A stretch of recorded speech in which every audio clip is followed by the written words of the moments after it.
Hello, and welcome to another episode of Mythic for Operators. Today we're going to be looking at callback graphs. Now there are two different ways you can access this information. There is a per callback tree graph and the overall graph. To look at the kind of per callback graph, you can look at this C2 column whenever you're looking at the callback table. Any of these little Wi-Fi or link icons will allow you to see just the graph associated with that callback. So for example, let's click this little link icon here for callback 10. This opens up a view just showing callback 10 connecting out to callback 9 over Poseidon TCP, and then from there using HTTP back out to Mythic. So this is a nice little condensed view of just how this set of traffic back out to Mythic is performing. From here, we can see that both of these callbacks are grouped because they're on the same host. So you can see this up here, group callbacks by, we can do host, we can group them by user, they both happen to have the same user, by IP, they're both on the same host, so they have the same IP as well. We can also modify what data you want to see underneath each one. You could potentially remove all of it and just see the agent icon itself. You can add in that you want to see user and, I don't know, process name. Like, it all kind of depends, just to make things a bit easier for you to see what's going on. So this is the individual tree view that you can see for callback connecting back out to Mythic. Now, what if you want to have a kind of more holistic view of what's going on across all of our callbacks? From there, it's pretty easy. You can just kind of hover over this speed dial icon up in the top right, scroll down here, hit graph layout, and now we'll see a graph view of everything. Now by default, since this was a table view up here at top, the graph is kind of small. So you can just click this and drag down, and then you can zoom in or out as you need. I like to come over here and hit auto size. This will make it fit the current view that we have available. Now here we can see all of our currently active callbacks and their connections either to each other or through Mythic. So for any of these, we can right click and get a kind of smaller subset of options. We can hide the callback, we can interact with it, which just opens up the little tabs down here. We can manually remove or add edges. So now this is not issuing a task for your agent. This is just updating Mythic's view. So let's say we want to remove an edge.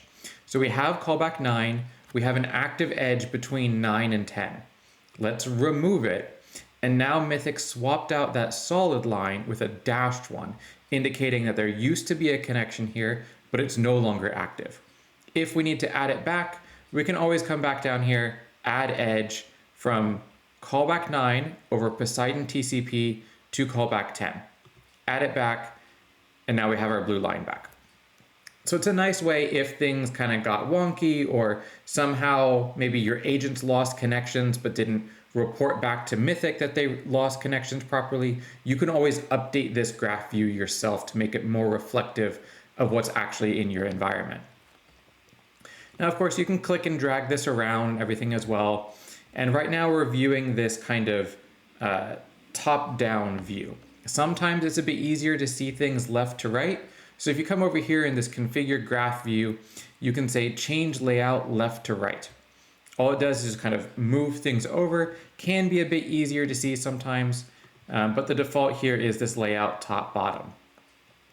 Now there are a bunch of other things we can do with this. So right now we are viewing all of the edges. So if I come over here and I say that manually remove edge again, we have a combination of both active edges and dead edges. If I change this to say show only active edges, that other dead edge and agents kind of go out of our view. We are only seeing all of the active agents with active connections. It can be a bit easier to kind of condense down what it is you're looking at. You can also say, I want to show all callbacks.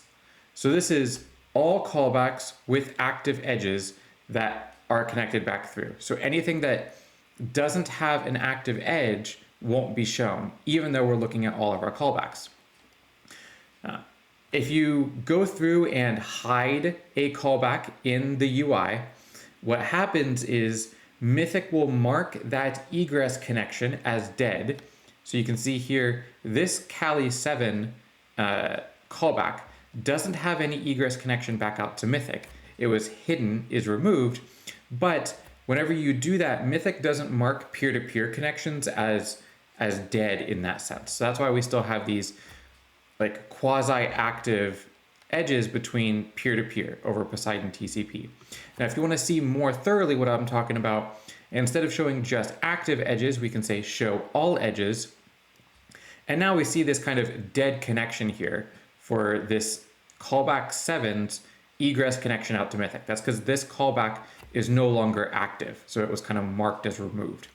But now we're looking at all callbacks, active or not, and all connections, dead or alive. This gives you the full picture of everything that has happened in your operation so far. Now, of course, we can always modify things in auto size to make it fit a little bit better. One thing to note here is we have these peer-to-peer connections, like this one here for Kali 8, that's connecting out through 13 and then out to Mythic, and through 7 and then out to Mythic. Now, this is the egress connection. This is the direction that traffic takes whenever it goes back into Mythic. That's why all arrows find their way back to Mythic. That's not necessarily representative, though, of the actual connection directions. So if you remember from previous videos, whenever we were talking about peer-to-peer connections, we actually went from our egress agent and directed a connection into this peer-to-peer agent, not the other way around. When we click this view connection directions, our graph is going to get a little wonky because now we'll have the actual directions of connections, not necessarily the direction traffic will flow up to Mythic.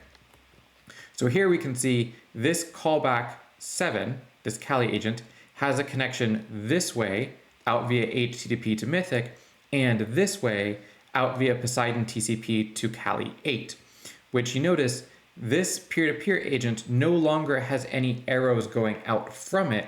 It only has arrows going into it. That's because it's just a bind agent. It's just waiting for connections. So this gives you more insight if you're trying to troubleshoot maybe firewall issues or connection directions. You can see exactly which agents are reaching out to talk to which other ones. More often than not, though, this view egress route is going to be what you're actually looking at in terms of seeing if traffic can come back to Mythic. So that's why we kind of adjust things a little bit this way to make it a bit easier to see what's going on. So let's simplify our UI a little bit. We'll go ahead and hide all of our inactive callbacks. So these are just the ones that we have active right now. Now, we saw this a little bit with the individual tree view, but with only 2 callbacks, it wasn't fully representative of what we can do. We're going to look at grouping options. Now, this is one of the more interesting ways that Mythic provides you to get insight into what's happening with your operations. Pretty much every C2 platform out there that has peer-to-peer allows you to see a graph view in some form, but the focus of those tends to just be on which agents are connected to which other agents, but it loses the contextual context of where those agents are in an actual network setting. So here we can go through and group things together based off of what's most important to us. So here by default, our agents are grouped together based off of the host name that they're on. So we can see all 3 of these are on the host Kali. These 2 are on this random Windows host. We can make things a little bit clearer by grouping things by user. So here we can see we have 1 root context, we have 1 medium integrity, it's a feature context, 1 high integrity, it's a feature context. That's what this asterisk is for. And then 2 agents in the Kali context. You can also, of course, go through and look at things by IP address. IPs are reported back to Mythic in Mythic 3.0 as an array of IP addresses. So what we're seeing here is just that top level IP, the same one that you would see in the column list whenever you look at the table.